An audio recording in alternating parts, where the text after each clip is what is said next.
এমন পরিস্থিতিতে জনমনে প্রশ্ন আসছে, হঠাৎ কেন ৩১ বছর পর ভারত ডম্বুর গেট খুলে দিল?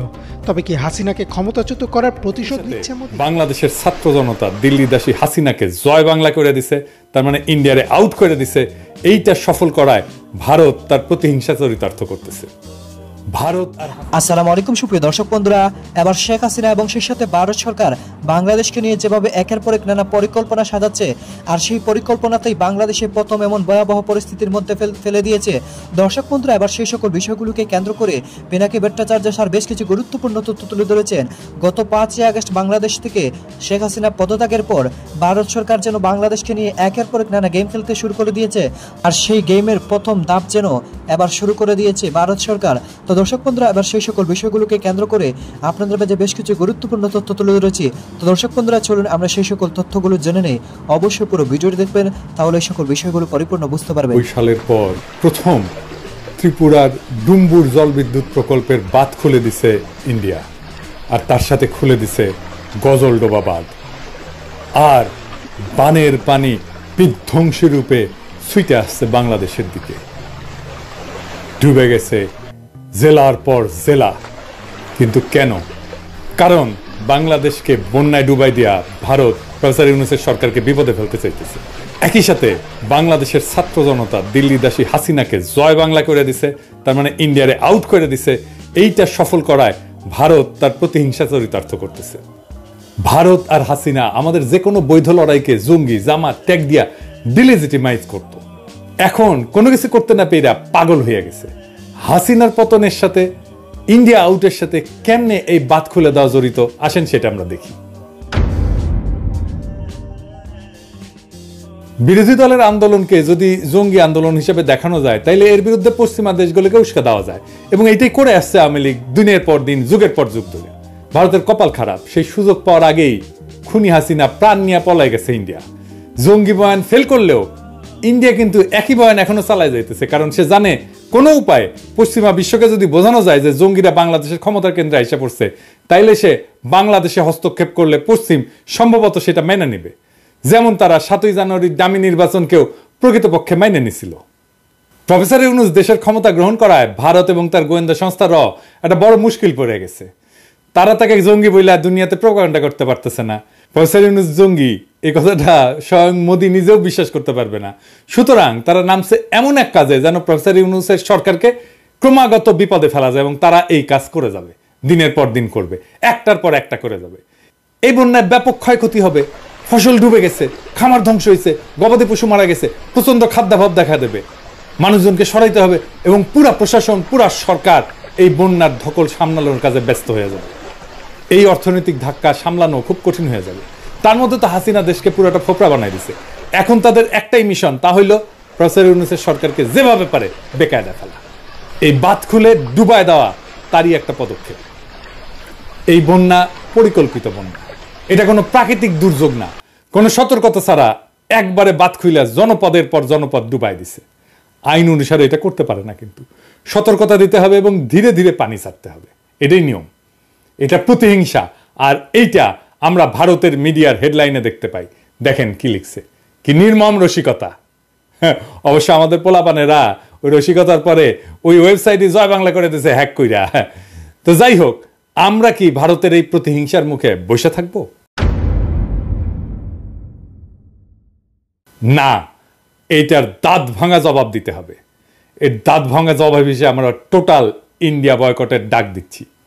আমরা এর আগে ইন্ডিয়ান প্রোডাক্ট বয়কট করছিলাম, কিছু সিলেক্টেড প্রোডাক্ট বয়কট করছিলাম। এইবার আমরা টোটাল ইন্ডিয়া বয়কটের ডাক দিচ্ছি। শুধুমাত্র ইন্ডিয়া পণ্য না, সেই সাথে ইন্ডিয়া থেকে সকল প্রকার শিল্পের কাঁচামাল আনা বন্ধ হবে। ছাত্র জনতা এটা নিশ্চিত করবেন।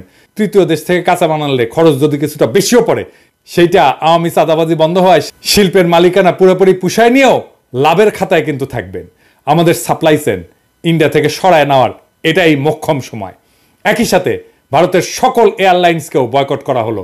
ইন্ডিয়ান কোনো এয়ারলাইন্সে কেউ টিকিট কাটবেন না, কোনো বন্দরে ভারতীয় মালামাল খালাস করবেন না, কোনো দোকানে ভারতীয় পণ্য পাইলে সেটা এখন ধ্বংস করবেন।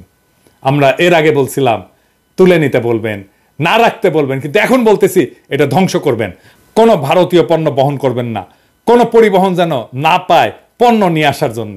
ওরা ভিসা সেন্টার বন্ধ করে দিছে, খুব ভালো করছে, আর যেন না খোলে। ওরা মৈত্রী ট্রেন নাকি চালাইতে উৎসাহ পাইতেছে না, চালাইস না, আমরা খুব খুশি, না চালাইলে আমরা সবচেয়ে খুশি হব। সরকারকে আহ্বান জানাচ্ছি, ভারতের সাথে সকল চুক্তি উন্মুক্ত করেন, যা যা এক্ষুনি বাতিলযোগ্য সেইগুলো বাতিল করেন। মোংলা পোর্ট দিয়ে দিচ্ছেন, ট্রানজিট দিচ্ছেন, সব বাতিল করেন। টোটাল ইন্ডিয়া আউট বাস্তবায়ন করে আমরা ইন্ডিয়াকে উচিত জবাব দেব, যা তারা বহু যুগ মনে রাখবে।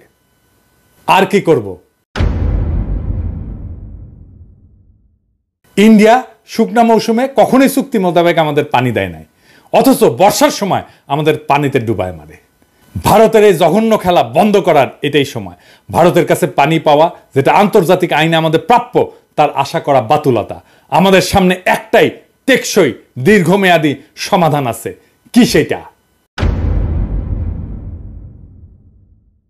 সেই সমাধান হইতেছে তিস্তা প্রকল্পের মতো সকল নদীতে ওয়াটার ম্যানেজমেন্ট প্রকল্প বাস্তবায়ন করা। আমরা সরকারের কাছে দাবি জানাই, তিস্তা প্রকল্প সংক্রান্ত চীনের প্রস্তাব অবিলম্বে গ্রহণ করেন। ছাত্র জনতাকে আহ্বান জানাবো, সরকারকে এই বিষয়ে ব্যাপক চাপ দিতে, যেন এই প্রকল্প চীনকে অবিলম্বে দিয়ে দেওয়া হয়। চীন প্রস্তুত আছে, চীন বারবার বলতেছে এই প্রকল্পে তারা বিনিয়োগ করতে আগ্রহী। এই প্রকল্প চীনকে দিয়ে দেন, ইন্ডিয়ার গালে 2 থাপ্পড় দেওয়া হবে আমরা যদি এই প্রকল্প চীনকে দিয়ে দিই।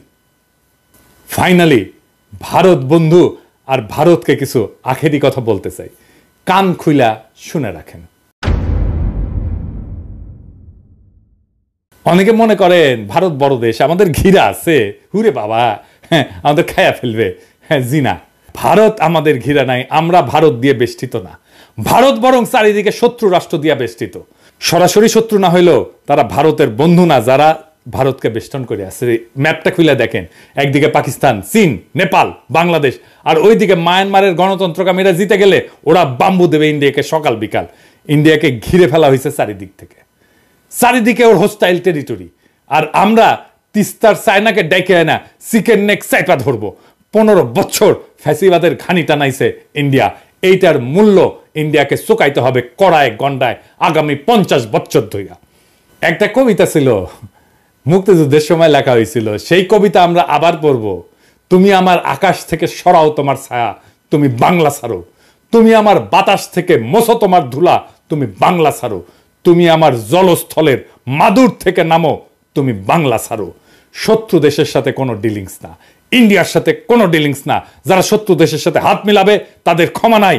ইনকিলাব। তো দর্শক বন্ধুরা, আপনারা হয়তো পুরো ভিডিও দেখে এবং সেই সাথে এই সকল বিষয়গুলো জেনে অবশ্যই বুঝতে পেরেছেন এবার শেখ হাসিনা যে বাংলাদেশের মানুষের উপর কতটুকু রাগান্বিত, এবং সেই সাথে ভারত যেন এবার শেখ হাসিনার সাথে তাল মিলিয়ে এবার বাংলাদেশের মানুষকে একেবারে শেষ করতে চায়, সেটাই যেন একবার সেই খেলায় যেন এবার মেতে উঠেছে।